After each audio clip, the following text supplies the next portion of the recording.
সংসারে আজকের রেসিপি হচ্ছে নারকোল ছাপা। আমি নারকোলটা মিক্সিতে বেটে নেব। আমার একটা গোটা নারকোল আছে এখানে। নারকোলের পেস্টটা হয়ে গেছে।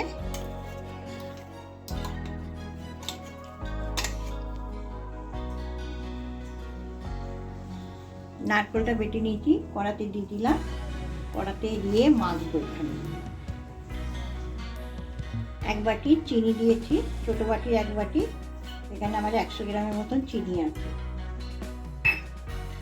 কর্নফ্লাওয়ার দিয়ে দিয়েছি হাফ বাটি, 2 চামচি, হাফ বাটি মানে 2 চামচি। আমুল দুধ 50 গ্রাম আছে, দিয়ে দিলাম।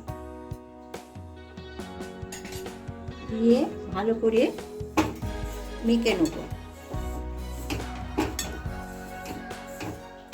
আমার মাখাটা হয়ে গেছে, এবার গ্যাসটা জ্বালবো। এটা আমি শুকনো করে নেবো একদম কড়াতে। A few moments later. এবার আমি ছোটো এলাচকে থেঁতো করে রেখেছি দিয়ে দিচ্ছি। আমি কেশরটাকে দুধে ভিজিয়ে রেখেছি, এটা দিয়ে দিচ্ছি।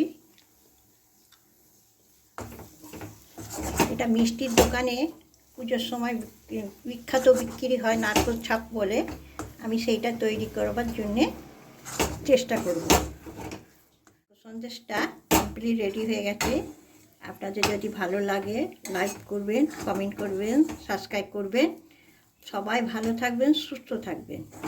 এবার ঠান্ডা হয়ে গেলে আমি ছাপ তুলব। একটু ঠান্ডা হয়ে যাক, গ্যাসটা নিভে দেব। পাতাকে কেটে, এটা আমাদের পেয়ারা গাছ আছে, একটা পেয়ারা পাতাকে নিয়ে নিয়েছি, এতেই আমি ছাপ তুলি। আপনারা যদি না পেয়ারা পাতা না পান, দোকানের ছাপ কেনা পাওয়া যায়, দশকর্মার দোকানে আপনারা কিনে করতে পারেন। ঘিটা মাখিয়ে রেখে দিলাম, গাওয়া ঘি দিয়েছি। এবার আমি এটাকে লম্বা লম্বা আকার দেবো। আগে গোল করে নিলাম, হাতে করে ভালো করে লম্বা করতে হবে।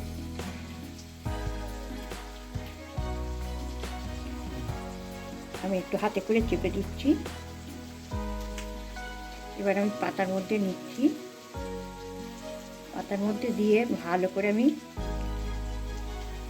বরাবর ছাপটা তুলব।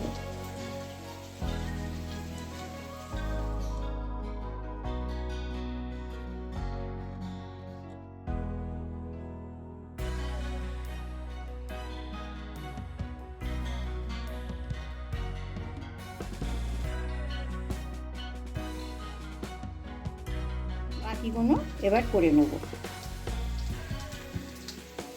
আবার লম্বা করে নেব।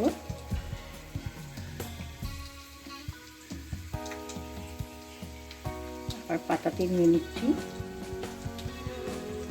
পাতাতে নিয়ে ভালো করে হাত দিয়ে চেপে দিতে হবে।